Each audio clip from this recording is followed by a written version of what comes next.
ሰላም። የተባበሩት አረብ ኤምሬትስ ህግ የደሞዝ መብቶን በግልጽ እንደሚጠብቅ ያውቃሉ? ኩባንያው ደሞዞን በየወሩ በውሉ ላይ በተጠቀሰው ቀን መሰረት መክፈል አለበት። ኩባንያው ደሞዞን ከተጠቀሰው የክፍያ ቀን ጀምሮ ከ15 ቀን በላይ ካዘገየ ደሞዞ ዘገየ ተብሎ ይቆጠራል። በዚህ ጊዜ ለሰብአዊ ሀብትና የመሬት ልማት ሚኒስቴር ቅሬታ የማቅረብ መብት አለዎት። በተጨማሪም አሰሪው ከደሞዞ ላይ ገንዘብ መቀነስ የሚችለው በተወሰኑና በህግ በተፈቀዱ ሁኔታዎች ብቻና ብቻ ነው።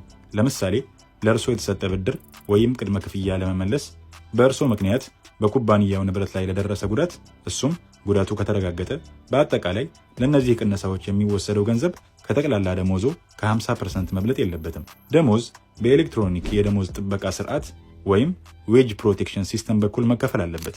በጥሬ ገንዘብ ወይም በካሽ መክፈል የተከለከለ ነው፣ በህግ በተፈቀዱ ልዩ ሁኔታዎች ካልሆነ በስተቀር።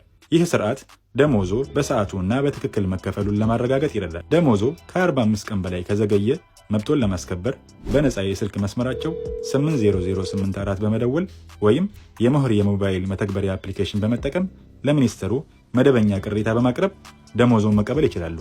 ህግ ብርሃን ነው፣ አውቀን እንጠቀምበት። በሌላ ቪዲዮ እስክንገናኝ መልካም ጊዜ።